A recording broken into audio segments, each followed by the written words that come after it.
السلام علیکم ورحمۃ اللہ وبرکاتہ۔ وعلیکم السلام ورحمۃ اللہ۔ حضرت ہم محمد جمیل علی منہاجی بول رہے ہیں۔ حضرت ہمارا سوال ہے، عوام میں جو قرآن پڑھ کر بخشنا مشہور ہے، بخشنا کسے کہتے ہیں؟ کیا قرآن پڑھ کر بخشنا درست ہے؟ حضرت کیا قرآن پڑھ کر میت کو بخشنا صحیح ہے؟ کیا قرآن کا ثواب میت کو ملے گا یا پڑھنے والے کو ملے گا؟ یہ جو 20، 40، 50 قرآن پڑھ کر بخشتے ہیں، گھر بلا کر قرآن خوانی کرتے ہیں، کیا اس کا ثواب مرنے والے کو ملے گا؟ کیا اس طرح کا عمل حضور صلی اللہ علیہ وسلم سے ثابت ہے؟ حضرت میرا دوسرا سوال یہ ہے کہ رمضان المبارک میں انتقال ہونے پر سیدھا جنت ملیں گی، کوئی حساب کتاب نہیں ہوگا؟ رمضان کے بعد یا صرف جمعہ میں انتقال ہونے پر قبر کا عذاب نہیں ہوگا؟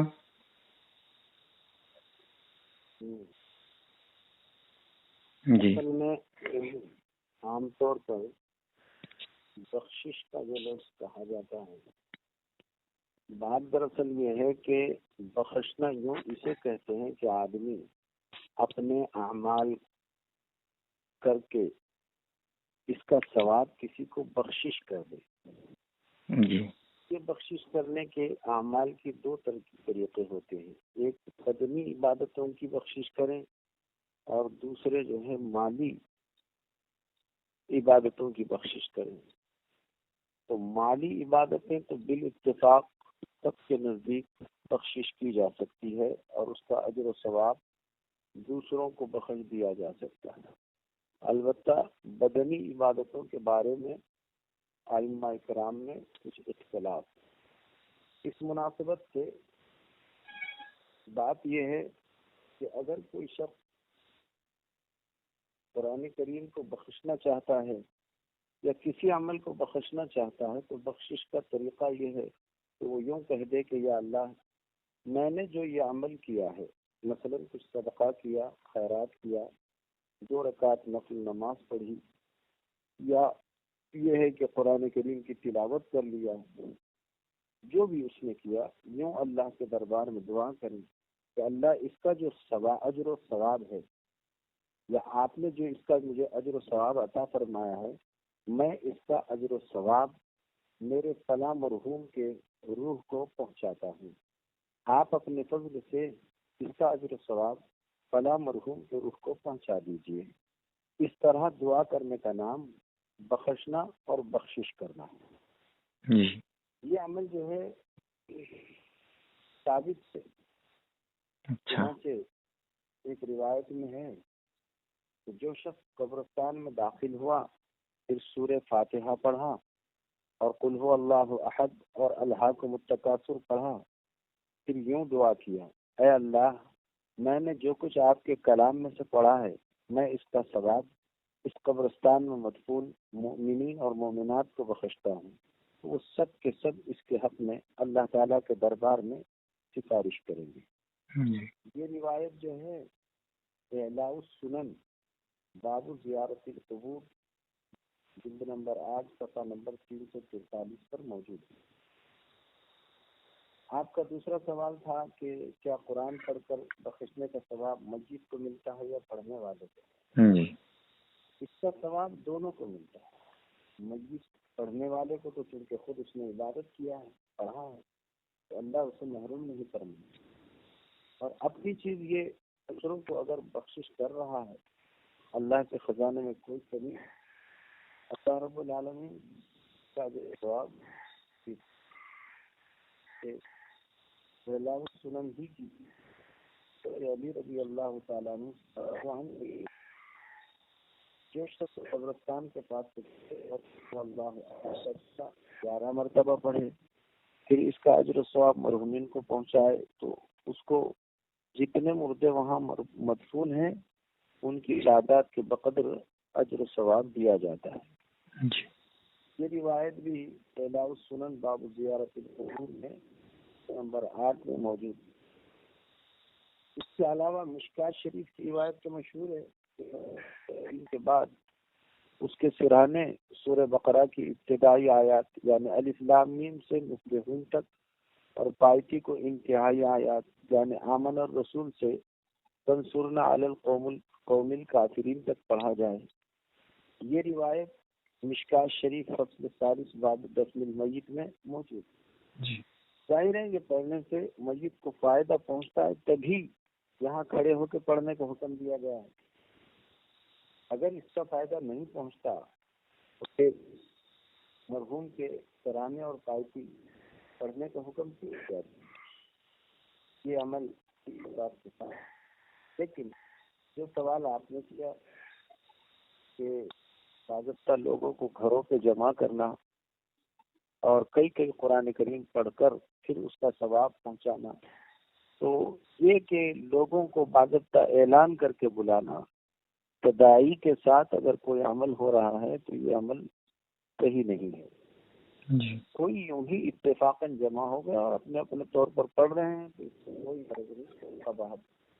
لیکن باضابطہ لوگوں کو بلانے کا التزام کرنا جیسا کہ آج کل مروج ہے، اس کے بعد کوئی شیرینی کھانا تقسیم کرنا، تو یہ باضابطہ اہتمام کرانا یہ عمل ناقص ہے.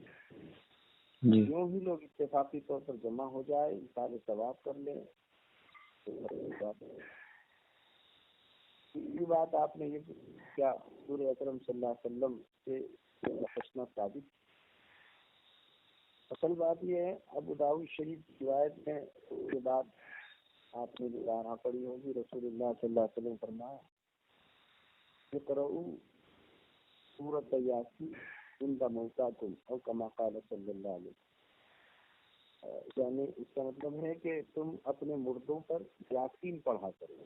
یہ روایت ابو داؤد شریف باب القراءۃ عند المیت میں موجود ہے. اس حدیث کے علماء نے دو مطلب بیان کیے ہیں. ایک یہ ہے کہ تم جو ہے مردوں پر ہی یاسین پڑھو جو مر چکے ہیں.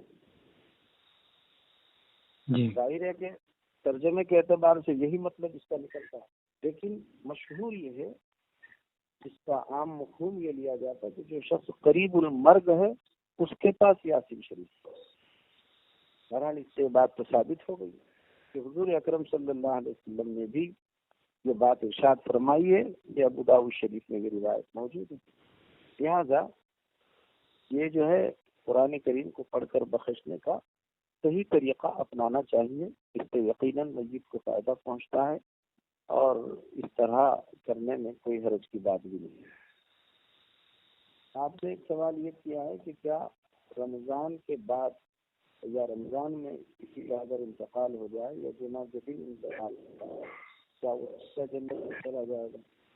اصل بات اس سلسلے میں یہ ہے کہ رمضان المبارک کے پورے مہینے میں حدیث پاک سے یہ بات ثابت ہے، فتحت ابواب الجنہ، سارے جنت کے دروازے کھول دیے جاتے ہیں. غلقت ابواب النار، دوزخ کے سارے دروازے بند کر دیے جاتے ہیں. یہ بات تو ہو گئی کہ جنت کے دروازے سارے کھلے ہیں.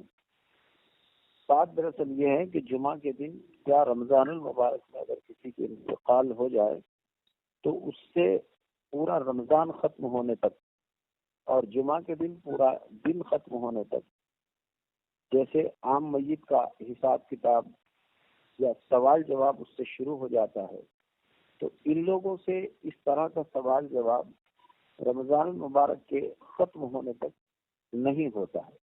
ان کے اس قسم کے سوال جواب کا سلسلہ رمضان کے بعد اور جمعہ کا دن مکمل ہونے کے بعد ہوتا ہے. اگر کوئی گھر والے لوگ زیادہ ہی رو دھو کر اللہ تعالیٰ کو راضی کرنے والے ہوں تو امید ہے کہ پھر رمضان کے بعد بھی ان کا سوال نہیں ہوگا اور سیدھے اللہ پاک ان کو جنت میں داخل فرما دیں. لیکن اگر یہ سوال جواب میں بعد میں فیل نکل گئے تو ظاہر ہے کہ اب اسی پر اس کا جواب مرتب ہوگا.